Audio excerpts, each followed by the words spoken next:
पतित पावन सीताराम।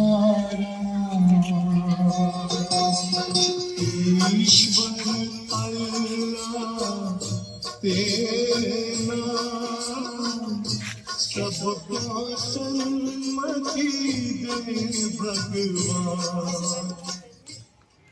बेटा राम, बेटा राम, राम उठो राम।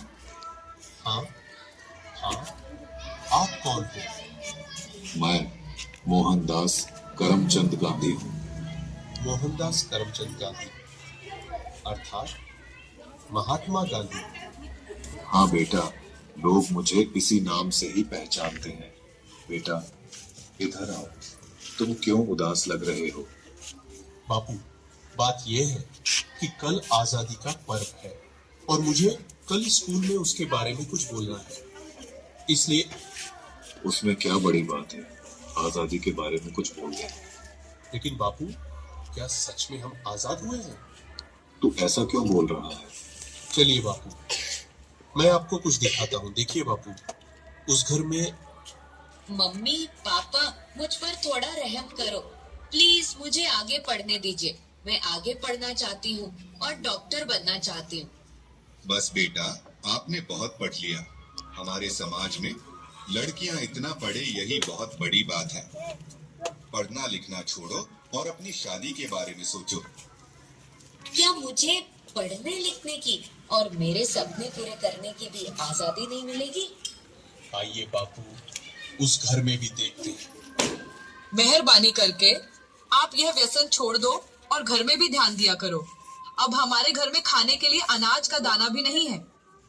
वह सब कुछ मुझे नहीं पता, बस मुझे पैसे दो। मेरा शरीर कांप रहा है और दिमाग काम नहीं कर रहा है। अब जल्दी पैसे दो, मुझे देर हो रही है। नहीं, यह पैसे मैं नहीं दूंगी। ये तो बच्चों की किताबें लेने के लिए रखे हैं। चुपचाप मुझे पैसे दो और यहाँ से हटो, मुझे जाने दो। हे ईश्वर, मेरे पति की इस व्यसन की आदत से मुझे कब आजादी मिलेगी? बापू, और आगे चलिए, मैं आपको एक रिश्वतखोर अधिकारी बताता हूँ। साहब, कई दिनों से मैं आपकी ऑफिस के चक्कर लगा रहा हूँ। अब तो मेहरबानी करके मेरा काम कर दीजिए। अरे भाई, कितनी बार बोलूं तुझे, तेरा काम बहुत कठिन है और बड़े साहब मना कर रहे हैं। तुझे जो समझाया है ऐसे करो ना भाई।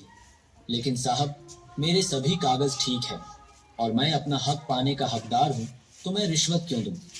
तब तो सत्यवादी हरिश्चंद्र बनकर तुम्हारी सब फाइलों को लेकर इधर उधर फिरते रहो। जाओ, तुम्हारा काम नहीं होगा। हे ईश्वर, हमारे जैसे ईमानदार लोगों को ऐसे रिश्वतखोर अधिकारियों से कब आजादी मिलेगी? चलो बापू आगे।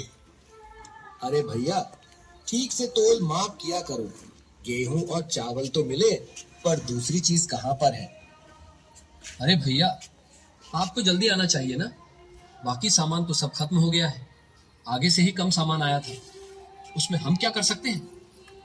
आपने तो कल ही सामान देना शुरू किया है, तो खत्म कैसे हो सकता है?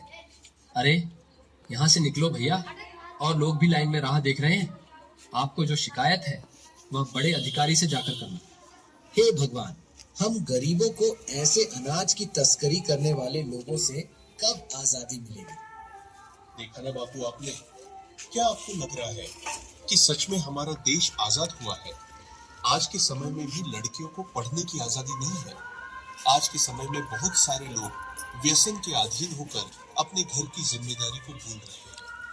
यहाँ पर सरकारी अधिकारी भी रिश्वत लेकर अपना काम करते हैं। अनाज बेचने वाला भी अनाज की तस्करी करके गरीबों का अधिकार छीन रहे हैं। क्या हम सच में आजाद हुए हैं? हमें देखनी है आजादी हर हाल में, हमें देखनी है, हमें देखनी है आजादी।